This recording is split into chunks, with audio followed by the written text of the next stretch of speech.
So I want to put here at the very beginning a very brief call to action. And that is that I minister night and day.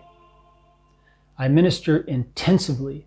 I've put myself into a situation of danger being over here. Now, a lot of Ukrainians, if they're watching this, are going, you're in danger? You're an American. You can leave anytime you want. But I choose to stay. And it's more dangerous for me than it is for you. As a Ukrainian, it's safer for you here in Ukraine than it is for me.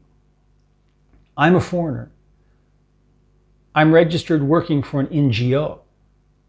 And the day that Putin invaded, or the day after, he swore he was going to execute the Kievan government, and he was going to execute all foreigners who work for NGOs because he considers us spies. I'm here as a minister of the Lord, and my purpose is to minister the gospel and to help the suffering. Those who are suffering, I want to help. Now, not all Ukrainians are suffering. I mean, they're all suffering psychologically because their country's been invaded. But I'm talking about those who are suffering because they fled from the east, from their apartments being destroyed, their houses being blown up, their friends and neighbors and family being killed, and they fled with just their purse. And they barely made it out by the skin of their teeth. And they're over here. Okay? Now, I've been helping those people. First thing is to identify who they are. Second thing is to meet and see what their needs are. And the third thing is to raise money through you who are generous to give to help these people who are now the poor on the earth. They weren't before. They had a place to live. It's gone. They had a city where they would work. It's gone. Their job's gone. They have no income. They just had the clothes on their back and what was in their purse or in their backpack, what they could get out with.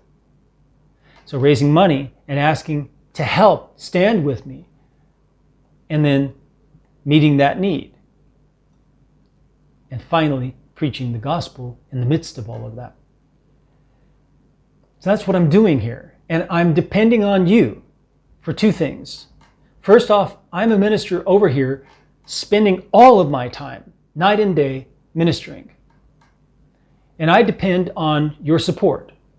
Just as if I were a missionary being sent by your church, and I were asking you to support me on an ongoing basis as a missionary over in another country, because I am a missionary here. I was a missionary in Poland for 7 years, but I supported myself the whole time there because there was no war. Now there's war. Now I need your support. I'm here in Ukraine. I need your support. I need you to really seriously consider what you can give. Now I keep saying, give at least $25. If you've got $10 or $15 and you want to send that, just send it. Send what you want to send. Just decide in your heart what you want to give and give. This is a demonstration of the work that God is doing in your heart. Has He forgiven you of your sins? Have you been forgiven of your sins? If you have gotten that encouragement, then God is doing that work in your heart. Show that. Show that generosity that God showed to you. You had a debt to Him.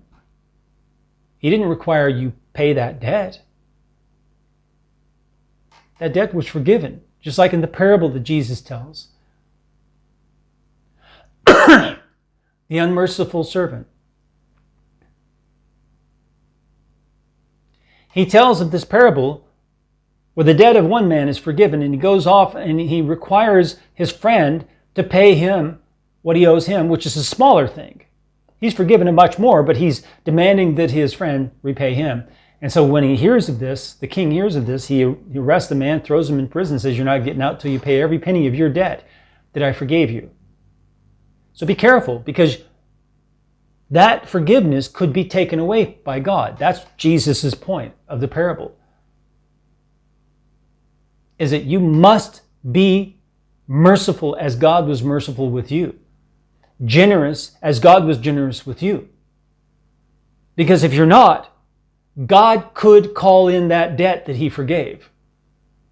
And then you'll be thrown into hell until you have paid off that debt. This is serious. If God is doing that work, be like Abraham. Abraham, God was with him in winning the battle against those kings that he fought against. And what was his reaction? He met with the Melchizedek, the prince of Salem. Okay? Jerusalem. It was called Salem at the time. And he met with him, and he gave him 10% of everything that he won in that war. Out of gratitude to God. We've got an air raid. And that was what he did. He recognized what God did for him, and he stepped up and he gave because of what God gave. I'm calling you to do the same. I need your help. I need you to support me during this time, because I am literally working night and day. Sometimes I don't go to bed until 3 a.m. when I've got too much to do. I try to get to bed at a decent hour, but sometimes the work is just so much. I don't sleep much. I need you to step up and do your part in this ministry. Send whatever you can. I say 25 or more, but if you say, I don't have 25, but I could send you 10, send 10. Do what you desire in your heart to do. Send that. Be joyful in the Lord. Because $10 is like $100. It demonstrates the same thing. That gratitude, that love in your heart for what God has done to you, and that mercy and that kindness to others, to me and to Ukrainians.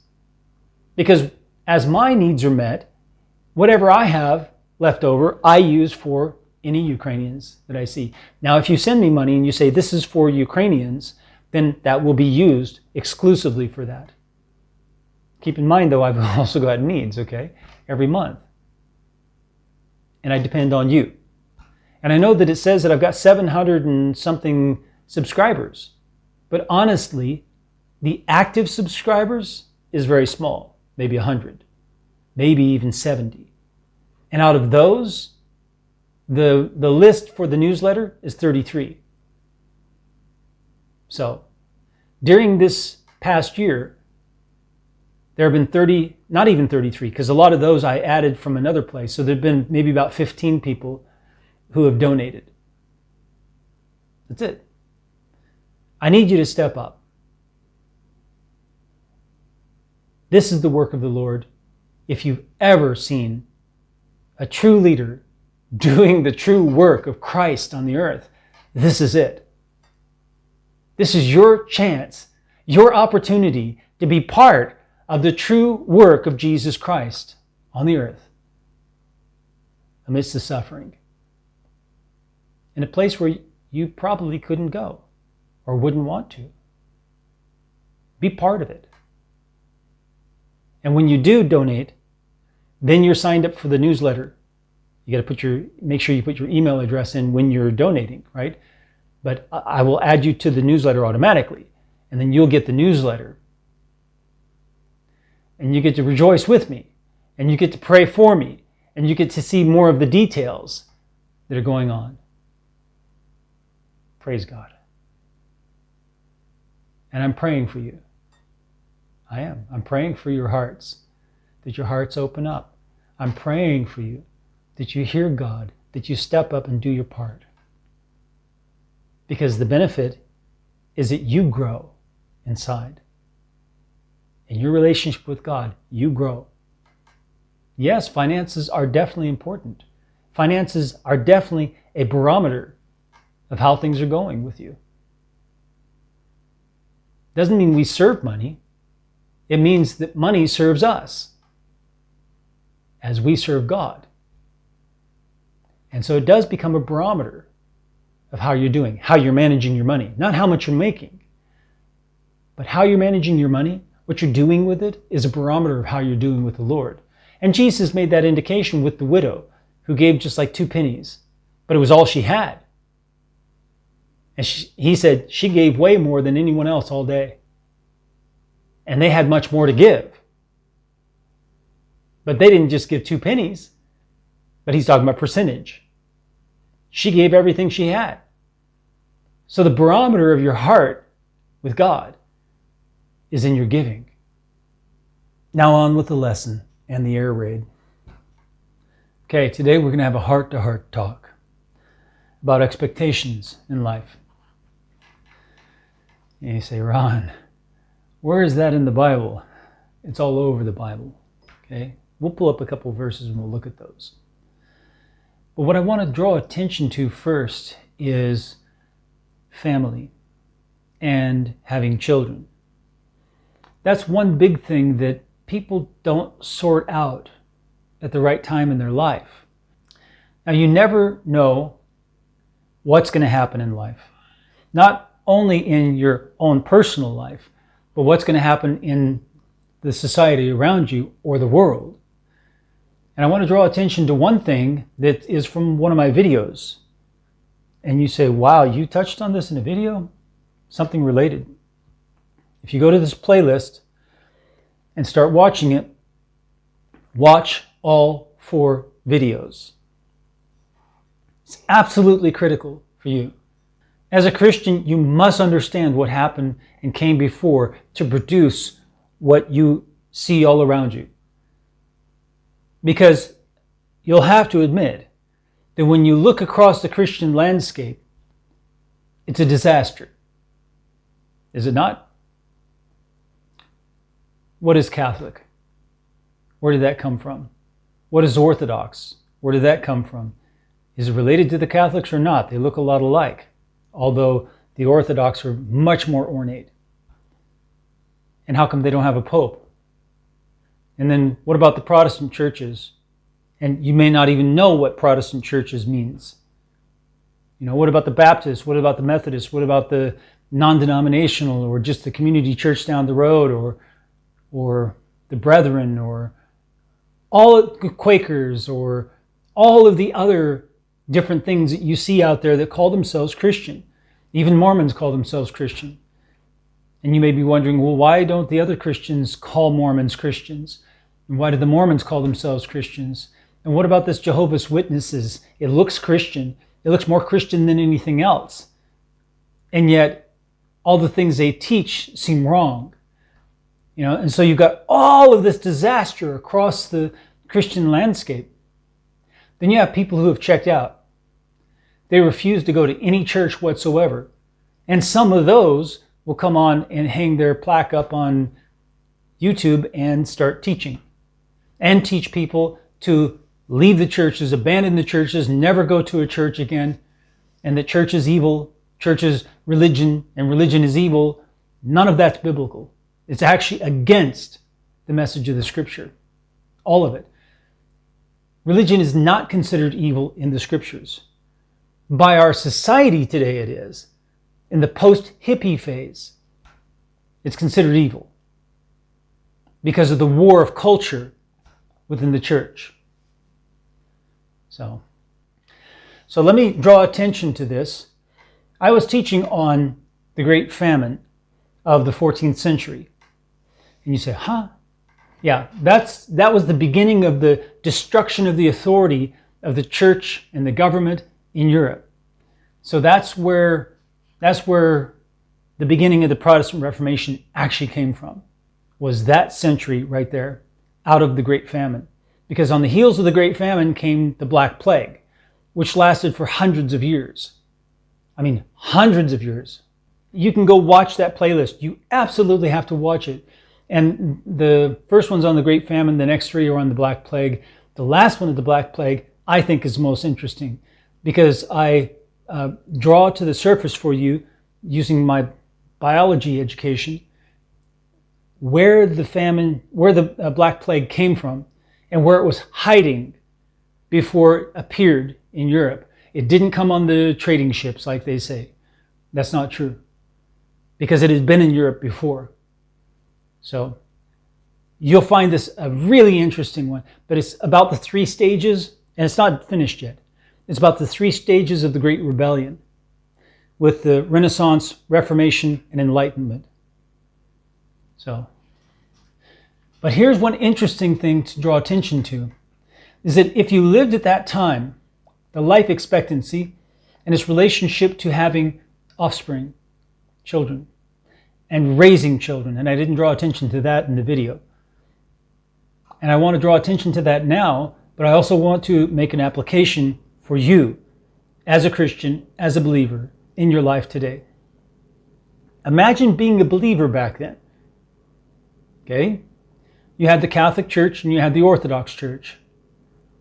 And you had some small factions that would rise up now and then, that would then vanish into history. So here with the life expectancy, let me see here. According to official records about the English royal family, so they're the ones who were the best off, okay? Because the English were the most prosperous kingdom at that time. And it says about the English royal family, an example of the best off in society for whom records were kept, the average life expectancy at birth in 1276, that's before the Great Famine, was 35.28 years. So that means that on average, the royal family members died at 35 years old. So when you reached 30, you were old age. And by the time you were 35, you were dead. Between 1301 and 1325, that's during the Great Famine, by the way, it was 29.84 years. So you expected to die just before you reached 30. While between 1348 and 1375, during the plague, the Black Plague, it was 17.33 years. By the age of 15, you were an adult. By the age of 16, you were an old man. By the age of 17, you were dead. Now think about them having children. Okay? Think about them having children. If you're going to die at 17, you've got to have your children before 17. Not only that, even if you had your children at 15 years old, you could only raise them until they were 2 years old. The first one. If you had a second one at 16, you would only see them to their first birthday and die. Who's going to raise them? There are no grandparents. They're dead. Grandparents are dead. There's no one older than you. You're the oldest. You're 17. You're the oldest. Who's going to raise your children? If everyone's dying at 17 years old, that's the royal family. They had it the best off. So you might as well subtract a year for the average person dying at 16. That puts you in a precarious situation. You've got to start having children at 13 or 14. And even then, even if you have a child at 13 and you die at 16, you've only raised it to 3 years old. How is it going to survive? Can you imagine the rate of death of children at that time? Must have been phenomenal. Imagine the number of orphans at that time that might be wandering the streets looking for something to eat. Imagine that being now. Plague striking, not the fake plague that we just had. It was invented by the government in order to reduce the population of a foreign power that we were competing with. China, in other words. The US invented it for China in order to reduce their population, and it spread across the world. It was a bioweapon, the plague that we just unleashed in China. We unleashed it Yes, it was in a lab. Yes, it was in China. Yes, it was the Chinese, but they were paid. You've seen that on the news. We paid for that research. We are the ones who initiated it. We are the ones who ordered it. We are guilty of what was brought on the world, and we should pay reparations to the world. Now, China is our competitor. It's our enemy. And so that's what we were doing. It was warfare without declaring war. It was biological warfare. But imagine that a real plague struck that was natural, and it had the kind of power of wiping out 1 out of 2 people in America. We'll take America as an example. 1 out of 2 people died in America for decades. And just when it seems to be diminishing, it recurs, even more fierce. And you got all these dead bodies and you don't know what to do with. Remember what happened in New York? They had so many dead bodies, New York City, they didn't know what to do with it. They had to bring in semi-trucks, refrigerator semi-trucks, and put the bodies in there. I remember it. That was 2 years ago.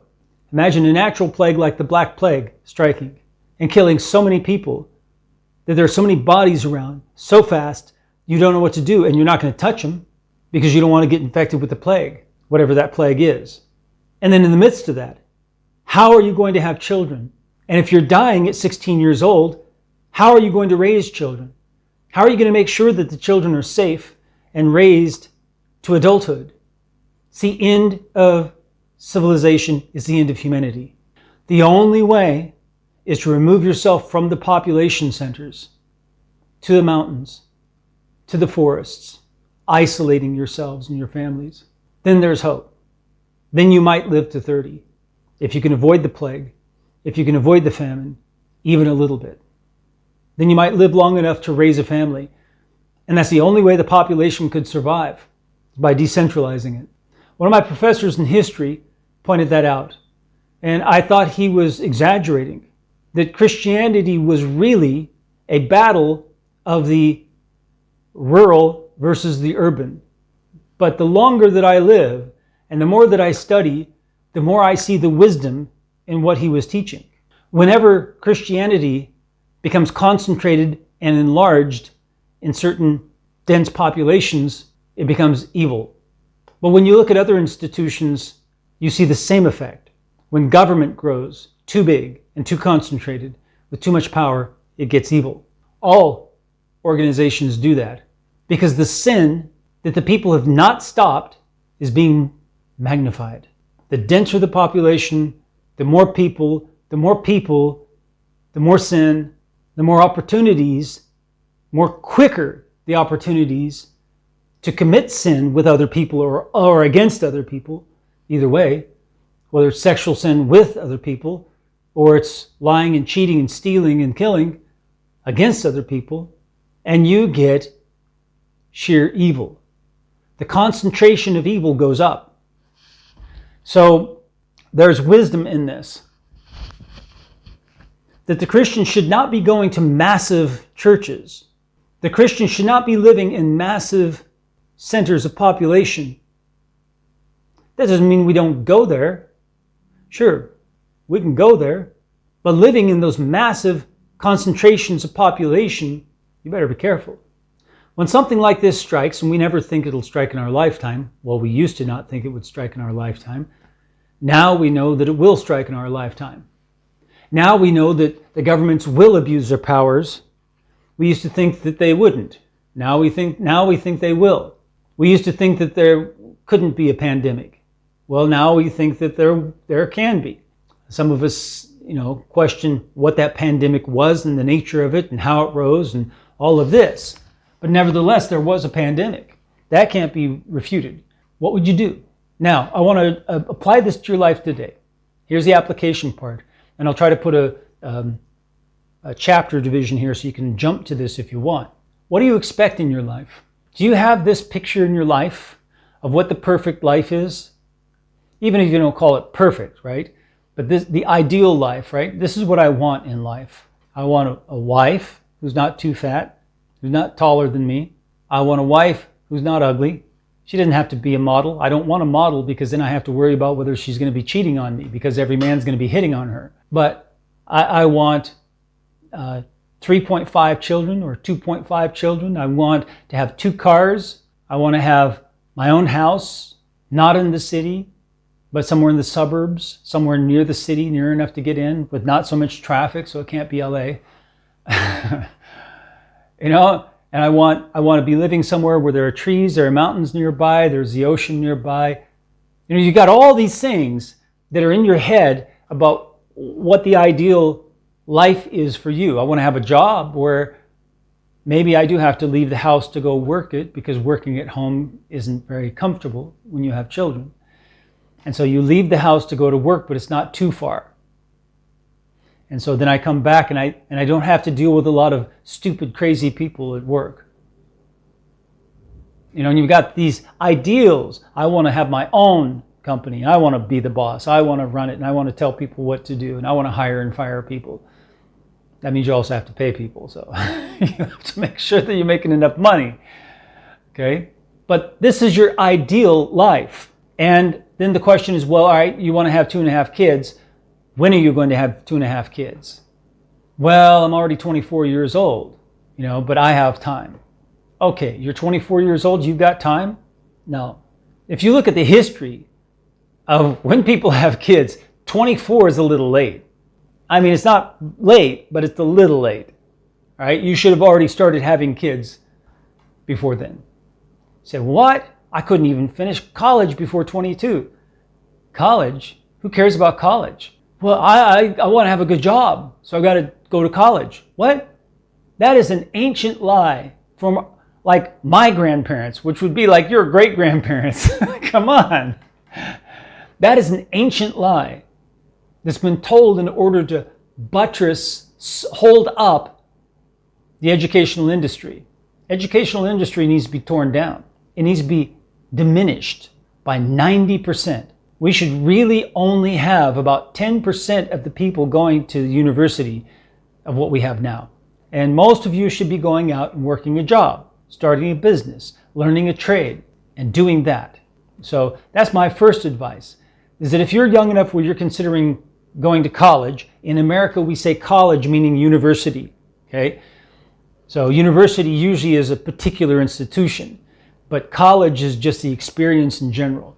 So if I say college, don't think that I'm talking about something within the university, because in our universities we have colleges also, like in other parts of the world. But we say college to mean university. If you're thinking of going to college, I would say don't.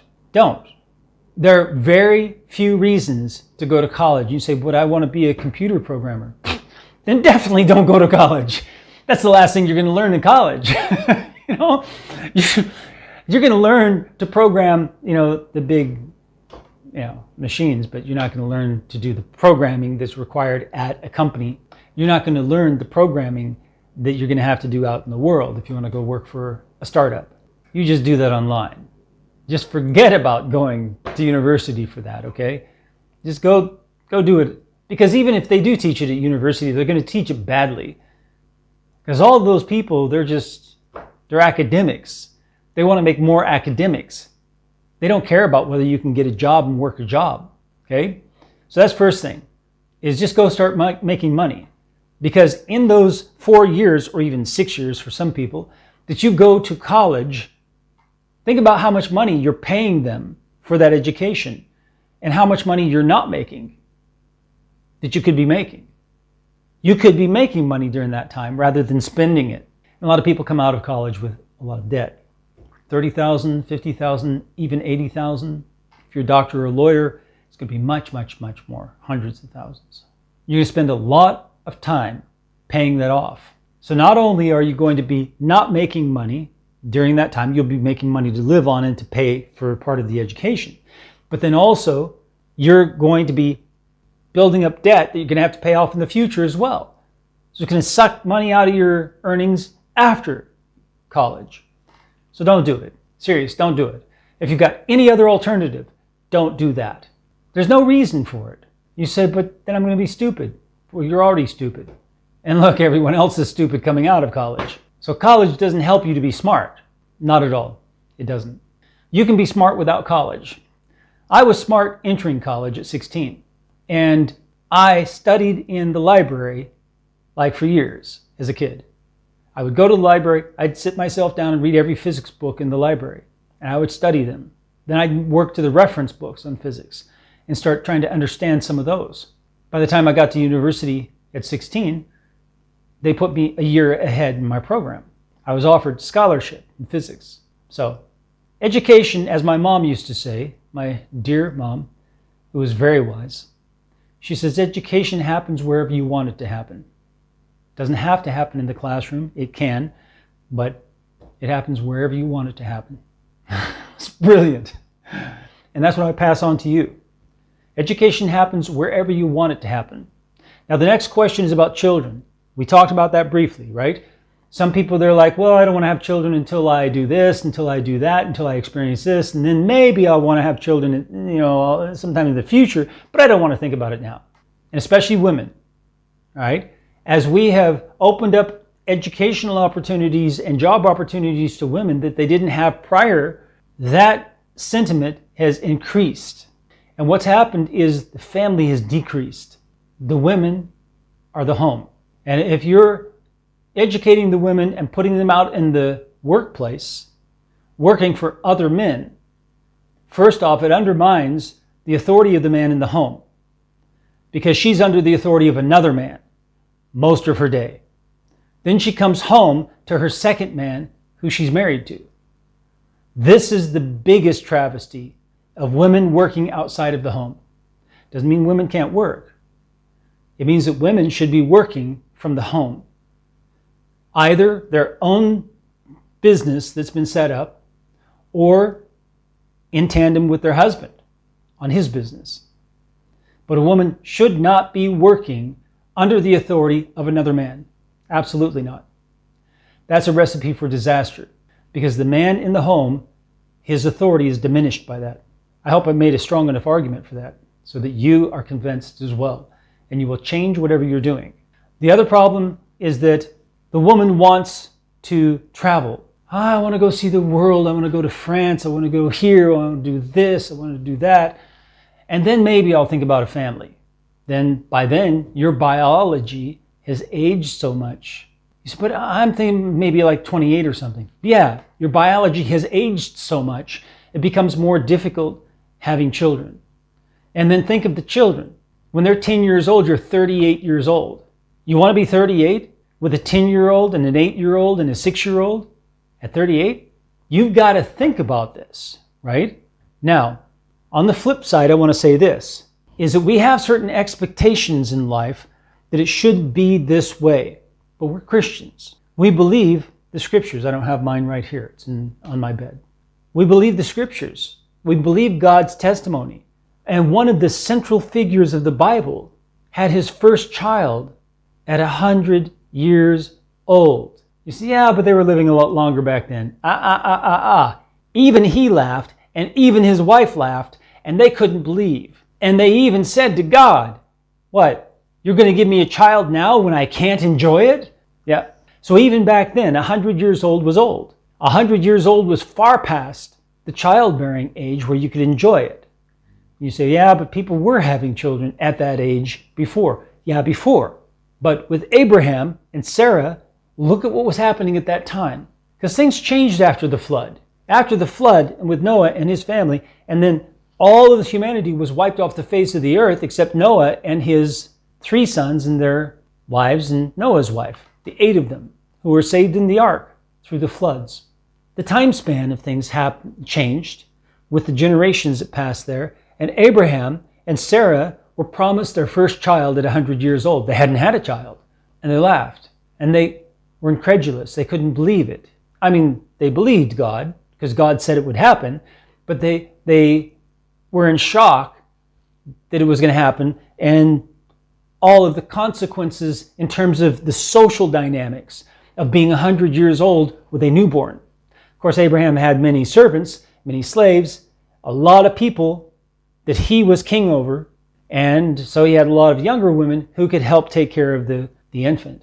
But don't expect things to be the way that you have in your ideal in your head. Things may not work out that way. That's all right. God will provide. So if you're at 38 years old, or even 37, and you're thinking, I want to have a family, that desire to have a family is from God. When you have a desire to have children, it's from God. Now, don't do it outside of marriage. If you happen to do it outside of marriage, don't beat yourself up too bad about that. Get married, make it formal, official, and be a husband and wife and a mother and father for your child. You made that child, make it right. Yeah, but maybe we're not made for each other. If you're not made for each other, how come you had sex and had a child? What do you mean made for each other? There's not some sort of, I got to find just the right person. Otherwise the marriage won't work and it'll end in divorce. No. Any person can work with any other person. Now, it doesn't mean that they can always physically have a child together. There are some things like that biologically where they're incompatible and it's impossible to have a child in biological terms. It doesn't mean that God won't give them a child. He may. But when you look at the biology, some blood types don't work together. So you've got to, check that out first and see if there's a biological incompatibility. It's not common. It's actually, I don't know if I'd say rare, but it's not common. But as far as compatibility as persons, there is no such thing. I will tell you the secret. I'm going to lean in a little bit. I'm going to tell you the secret to forming a lasting relationship. You say, well, what qualifies you to do that? You're not married. I see your fingers and they're empty. That's right. My mother and father loved each other fiercely, and they were absolutely devoted to each other. My grandma and grandpa, maternal grandma and grandpa, that's my mom's parents, absolutely were dedicated to each other. My paternal grandparents, my father's parents, were absolutely, without a doubt, dedicated to each other and loved each other their whole life. I had many role models in my life to demonstrate, to show me what love that lasts, that holds together, creates a family, and keeps a family together looks like. And I'm going to tell you this secret. I also was trained in family counseling at seminary, in Vancouver. And I've counseled many couples. So I want to tell you what the secret is. And it's not one that you will hear. I don't hear anyone telling about this. Every once in a while I'll hear it as kind of a little side issue, but it's the main issue.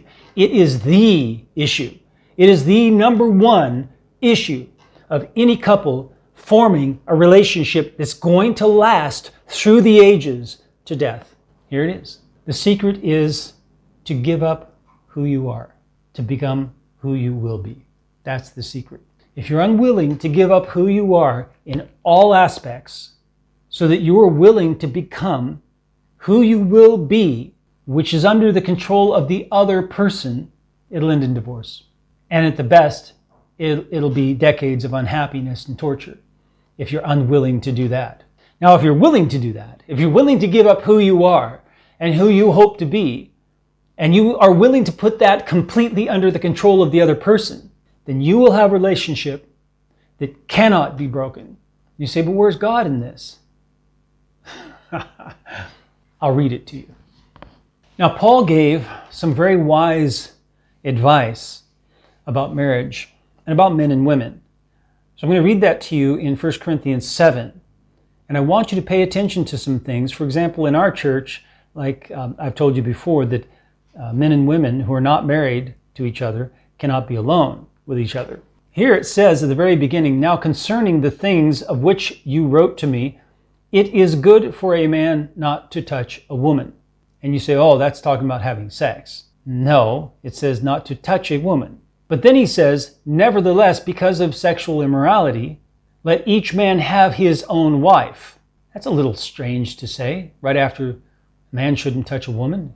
Well, if people are not married and men aren't supposed to touch women, but the men have the desire to touch women and to have sex with them, well, it would be sexually immoral for them to do that. And so therefore, that's why a man should have not only a wife, but his own wife, and not have someone else's wife, okay? And so he's giving a justification for why men should be married, and women, and let each woman have her own husband. That men and women should be married because of this desire to touch the opposite sex. And we do have that desire. But we should not be having that desire towards other people that we're not married to. That's his point here, is that we should be married because we have that desire, but we should not be having that desire towards anyone but our own spouse. Now let's keep going. Let the husband render to his wife the affection due her. That satisfies that desire to touch the opposite sex. By rendering the affection that is due her, that you owe her that affection. It's a debt. You always have a debt to your wife to give her affection. And so that debt is never paid off. Let the husband render to his wife the affection due her. And likewise also the wife to her husband. Wife, you owe your husband affection. And that debt is never satisfied. You must always, no matter how you feel, no matter whether you don't want to be touched or what, render to your husband affection. It's your debt. You must do that in a timely fashion. Number 4, verse 4. The wife does not have authority over her own body. That satisfies the argument about abortion. The woman does not have authority over her own body. She cannot choose to abort the baby. She doesn't have that authority. Bible says so, right there. So if you are in an argument with someone and you say, I'm a Christian, I believe the Bible is the testimony of God, and it says exactly right here that the woman does not have authority over her own body. It says so. The wife does not have authority over her own body, but the husband does. You know what a husband is? A husband is someone who makes offspring. Husbandry is the practice of mating animals to have offspring. So if you've had sex with a woman to create offspring, you are acting as her husband. And likewise, the husband does not have authority over his own body, but the wife does. This brings us back around to the principle I just told you about, the secret.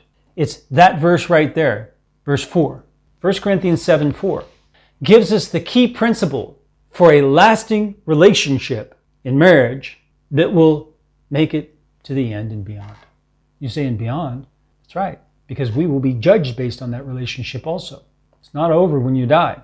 When you get before the judgment throne of God, He's going to judge you for that relationship, for how you behaved, for what you were willing to do and what you were unwilling to do. Were you unwilling to render affection to your spouse when they really needed it? Were you unwilling to render affection on a regular basis that helped keep that tie between you, the emotional bond? Or were you rejecting the affection of the other and weakening that bond and reeling out that bond so that you were farther away and floating out there? But your body is not yours. Your body belongs to your spouse, and your spouse's body belongs to you. And who you become over time is under the control and authority of your spouse, not you. So what about the man leading the home? Yes, he must lead the home. But that doesn't mean he controls everything, including himself. The wife controls his body. He leads the home, and he leads them spiritually. He makes sure that everyone is solid with the Lord. He lives as an example, but he also teaches in the home. He also guides. He also uses his authority to lead the home in the direction that the Lord is indicating. So, I hope that this video has been very interesting, because it should have opened your eyes to many different things. Now, some of you already had a marriage and it's over. It could end for many different reasons. And you're evaluating yourself based on this video. That's all right. So you need to soberly evaluate yourself on this video. And if there's something that you have failed in, take it to the Lord and ask for forgiveness. Repent of it. Change your attitude on that. And also change what you're telling other people about marriage and relationship and things of that sort. So it's lining up. If you haven't been married yet, I would definitely suggest you get married. You say, Ron, but marriage isn't for everyone. Marriage is for everyone. Don't believe that lie. That's a lie of the world. That's our society. It's based on psychology and psychiatry. And No. We base it on Scripture. And God commanded, be fruitful and multiply. It's a command. God gave that command to Adam and Eve. God gave that command to mankind. Be fruitful and multiply. Do not be embarrassed. Do not be ashamed. that you want to have kids. Don't listen to all these naysayers like Bill Gates who are saying that, oh, the population is so big, it's going to destroy all the resources on the earth and no one's going to be able to eat and there's going to be great famine because everyone's eating everything. Elon Musk says the opposite, and they're both billionaires. Who's the richest? I don't know, it doesn't matter. But having wealth doesn't make you wise. Musk says that he can't find workers. He says there aren't enough actual physical bodies to put to work in his factories now that he's opened his mega factory in Texas. He says that's the biggest hindrance for growth of Tesla, is that he can't find enough workers. It's not that they're there but they just want more money. Is that there are physically not enough people of the working age to be able to hire. Even if all of them wanted a job, all of them would work for that price, still wouldn't be enough. He said the population problem is the opposite of what Bill Gates is making it look like. So don't be ashamed to have children. Don't listen to any of that stuff. Just do what the Lord says. Be fruitful and multiply. Get married, have children. Don't wait too long. If you are older, don't worry about it. Get married and have children. Say, but Ron, I don't want to have an autistic child. I don't want to have a child with Down syndrome. If I wait until I'm 40 to have a child, then there's that great risk. The key word is risk. What is risk? Risk is looking at the many people who've had children and saying, well, you have a bigger chance of having children with that than you did at 20. Yeah, but look at the actual risk. Look at the actual risk, the percentage factor. Yes, the percentage factor may go up 100%, but that means going from 1% to 2%, or something like this. I remember looking at these percentages, and when I looked at the percentage of having those problems at 40, I was appalled, because they make it sound like it's 90% chance you're going to have children, with a problem at 40. It is not. It is not. So go look up the numbers yourself and you'll find out. Let me see. That was pretty easy to find. So I don't know where they base this on. So that would be the other thing I would do, is go research and find out how did they determine this, right? And when was it last studied? But they do say here on a number of websites, they may be repeating the same thing from each other. So keep that in mind. Even though you see it on 20 websites, they may be all getting it from one website, like Wikipedia, right? That's the problem with Wikipedia, is that there's no control and verification of the information, official control and verification of the information. And so you get people coming and using Wikipedia, and everyone's using Wikipedia. And so if there's a problem with it, it's multiplied across the internet. And when you see it across 20 websites, you say it must be true. No, it doesn't have to be true. Seeing it on 20 is the same as seeing it on 1 today. There's no difference. Okay. Nevertheless, this is what it says, that a woman who's 25 has a chance, a 1 in 1,250 chance of conceiving a child with Down syndrome. But when you reach 40, it's 1 in 100. All right, so that's a pretty big jump, right? That's like well, you can do the math. So, but here, look at this a minute, that when you're 40, your chance of having a Down syndrome child is 1 in 100. That's a 1% chance. That still is not a big chance. 1 in 100. That means out of 100 children that you have, if you have 100 children, 1 will have Down syndrome. That's not a big risk. If you're 40 and you want to have children, that's not a big risk. The bigger risk, I would say, is what condition is your body in? And that's something that you can alter, at least in many cases. And so you go out, you start exercising, you stop drinking coffee, stop drinking alcohol, stop smoking, if you're doing any of those things. You start eating right. You eat many vegetables. You eat less fried food. You cut down on your carbohydrates that are based on bread, rice, potatoes. Those should be a minimal part of your diet. Noodles. All those should be a minimal part of your diet. You should have healthy meat. That you can eat red meat, just small portions, like once a week or something. And then chicken or turkey or something like that. But even better, salmon. Salmon and sardines are some of the best meats that you can eat. Eat spinach, lots of spinach. not cooked, only raw. If you're eating carrot, the best way to do carrots is to cook it lightly, not heavily. But raw is okay, but it's better when it's lightly cooked because it releases some of the nutrients. So there's certain things you need to do to be healthy. If you're 40 and you want to have children, you can still have children. You just have to get your body in shape. So go to the gym, work out 5 days a week, light workouts, no more than 30 minutes. Okay? Just go work out, get home, eat and take a nap right after you get home, right? Eat some protein and take a nap. But before you eat the protein, what you do is you eat some citrus, like an orange, or if you can stand eating a lemon, I love lemons, or grapefruit, something citric. And so not orange juice, because that often has sugar in it, but eat like a real piece of fruit. And then about 10 minutes later, take a protein shake or eat something with protein, and then lie down and nap for 20 minutes. When you wake up, after having worked out 30 minutes, intensive workout, you get home, you do those things, you wake up from 20-minute nap, you feel like you've slept 10 hours. Absolutely. You will have a euphoric buzz that the body has released in its own chemicals. It's amazing. And if you do this 5 days a week, then within just about 6 weeks, you will be in top condition. And then you can just maintain it with 3 days a week. So for about 6 weeks, you do 5 days a week, that kind of routine I just showed you, not aerobics. Do some light weightlifting. I mean, you don't want to build muscle if you're a woman, right? And so you want to tone your muscle though, and reduce the fat.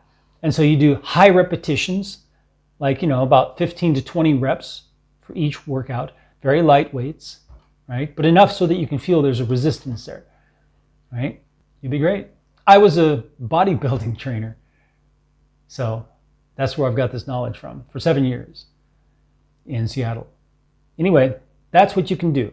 And I'm going to suggest to you that when you look at your life, you've got to put your life in God's hands. You may be afraid to have children. Don't be afraid. There's a promise that you'll be saved through childbirth. You say, hold on, I thought that meant that if I have child, I will be saved, like ultimate eternal salvation. No. It's saying that you, as a faithful woman in Christ, will survive childbirth. You'll be saved, you'll be rescued through childbirth. Going through childbirth, you will make it, you will live. Because back then, there was a lot more mortality rate of women having children than now, because of the lack of medical facilities and knowledge. I hope this has helped you a lot. There's a lot to think about. You may even want to go back and replay this video again. I'm going to try to cut out some of the pauses, make it a little shorter because it's a little long. But it's worth it. May the Lord bless you as you seek Him with all your heart. Remember to subscribe down below and like the video and share it on your Facebook and other social media. And then make a comment, whether a question or a comment. We read all of them, and we try to respond to all. Get on over to our website, The Rooted Word, and start reading the translation and also the articles we've posted. It's at therootedword.com, therootedword.com. And may the Lord bless you as you seek Him with all your heart.